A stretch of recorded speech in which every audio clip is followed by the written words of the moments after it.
Right now, your heart rate just changed because someone walked past the door behind you. You didn't decide that. A part of your brain older than language just registered movement, checked it against a threat list, and adjusted your body before your conscious mind caught up. You live in a house with locks and alarms and a phone that can call for help in seconds. Your nervous system still behaves like none of that exists. The real answer goes back to a world that vanished 12,000 years ago, but never left your body. Your brain still thinks you live in a cave. For roughly 300,000 years, Homo sapiens lived as hunter-gatherers. Agriculture and cities are recent inventions on an evolutionary timescale. John Tooby and Leda Cosmides, the evolutionary psychologists who founded the field at UC Santa Barbara, described this gap directly. Modern skulls house a Stone Age mind. Civilization moved fast. Biology did not move at all. The structures inside your skull were shaped by an environment with predators, scarce food, and constant danger. That environment built defaults: who to trust, what counts as a threat, how much to fear the dark. You inherited everyone. Nobody asked if you wanted them. Consider darkness. Most people feel unease in an unlit room, even one they've lived in for years. There's no logical reason. But for nearly all of human evolution, darkness meant reduced vision, and reduced vision meant vulnerability to predators.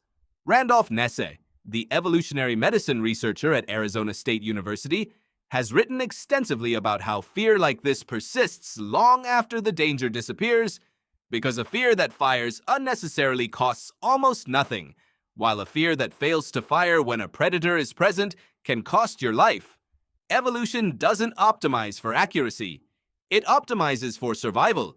This same logic explains why sudden loud noises make you flinch, why heights drop your stomach even behind reinforced glass, and why movement in your peripheral vision pulls your attention before a single conscious thought. None of this is broken. It's ancient software running exactly as designed. Now consider your social brain. Robin Dunbar, the Oxford anthropologist, proposed that humans evolved to maintain meaningful relationships with roughly 150 people. Beyond that, the cognitive cost of tracking who can be trusted becomes too high. For nearly all of human history, your entire social universe fit inside that number. Reputation was currency. Exile meant almost certain death.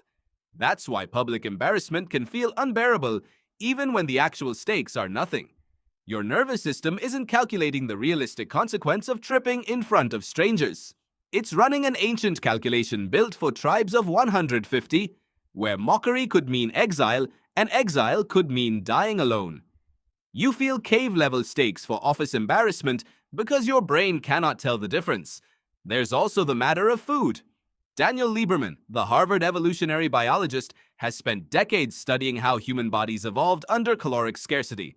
The next meal was never guaranteed. So your brain developed a powerful drive to seek calorie-dense food and store fat efficiently. That drive hasn't gone anywhere.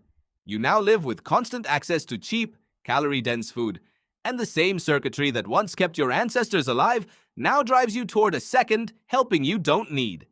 Lieberman calls this a mismatch disease. Your biology and your environment have diverged, and the gap is where so much modern struggle lives. It shows up everywhere once you know what to look for.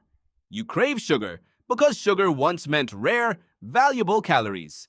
You distrust unfamiliar faces faster than familiar ones because strangers were historically more likely to be dangerous. You feel anxious when your phone battery drops low. An oddly specific echo of an ancient fear of being cut off from your group. The cave never really left. It just got a new address. So what do you do with a brain like this? You can't override 300,000 years of programming through willpower alone, but you can understand it. When you feel a flash of irrational fear, you can recognize it as an ancient alarm doing exactly what it was built to do, rather than evidence something is wrong with you. When you feel disproportionate anxiety over a small social misstep, you can recognize the cave brain math at work instead of accepting its verdict as truth. This is the real value of evolutionary psychology. Not an excuse for behavior, but a map. A way of seeing your own reactions clearly enough to choose, rather than simply obey. Right now, your heart rate is steady. The door behind you is just a door, but somewhere inside you, An ancient sentinel is still standing watch, scanning a cave that no longer exists, protecting a version of you that vanished 12,000 years ago. And it has never once stopped working.